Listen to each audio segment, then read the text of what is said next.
gut.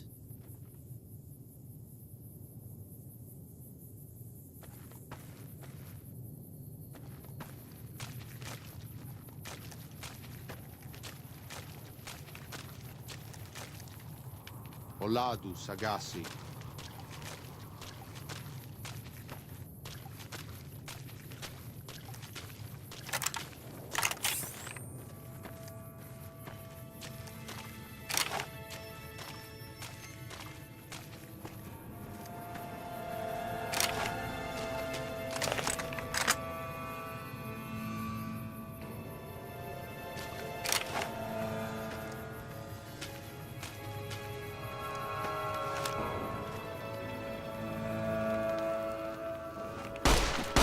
We warned you at Syracuse, and you persisted.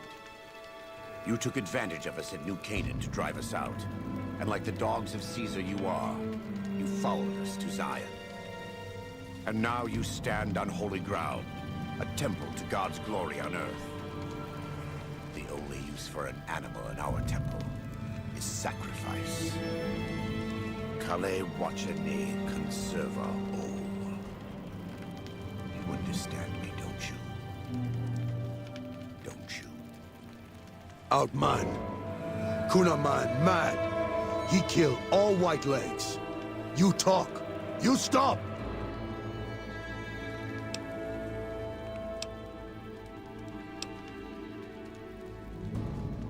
Him hear you. You talk.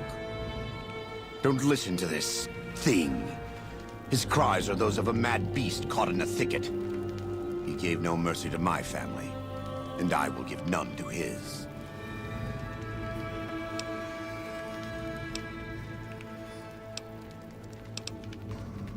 He has a debt to pay for what he's done, and I've come to collect. And so he's chosen to cower in the water like a dumb animal.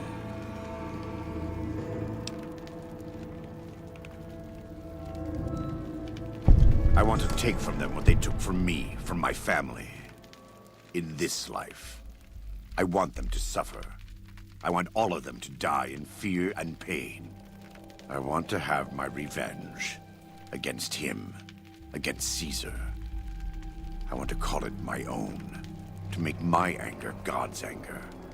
To justify the things I've done. Sometimes I tell myself that these wildfires never stop burning. But I'm the one who starts them. Not God. Not them. I can always see it in my mind. The warmth and the heat. It will always be a part of me. But not today. Go. Get out of here. Go back. Back to the Great Salt Lake.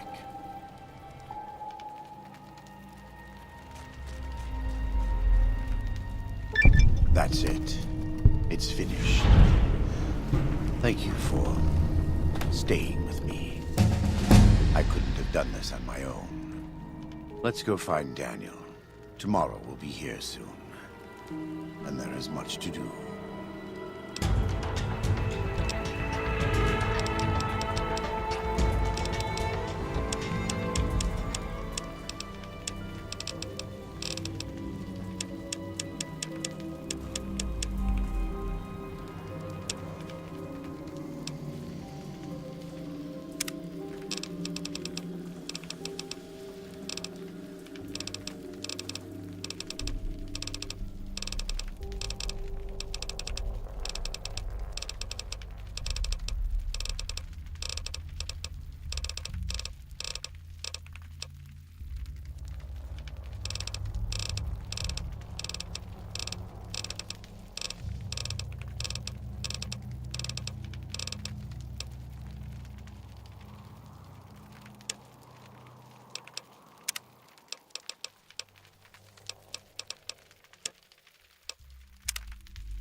And so it was that the conflict between the New Canaanites and the Whitelegs was finally resolved.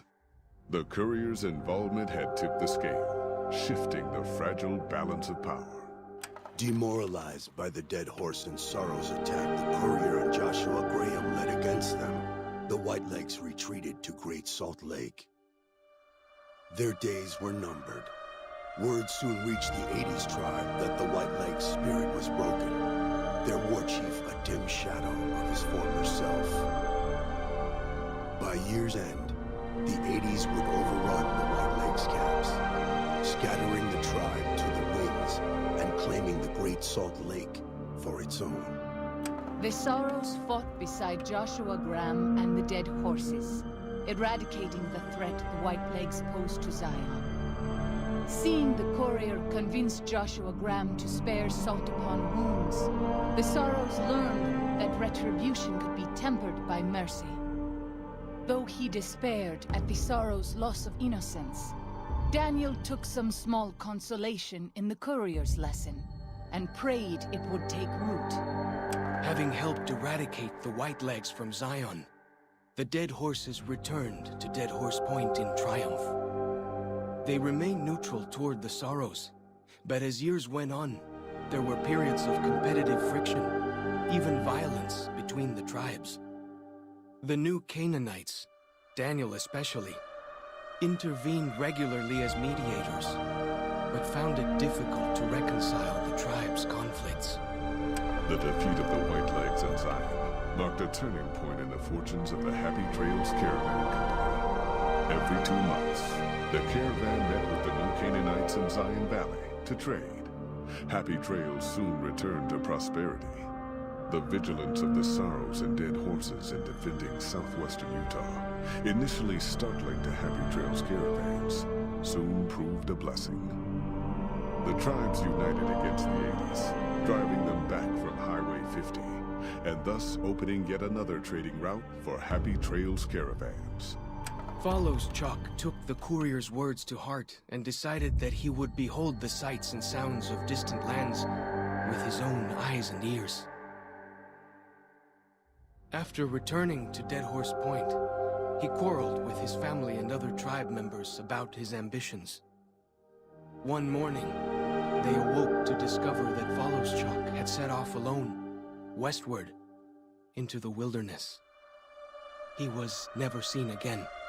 Waking Cloud was distraught when she learned of her husband's death, but took comfort from her tribe and the compassion of the new Canaanites.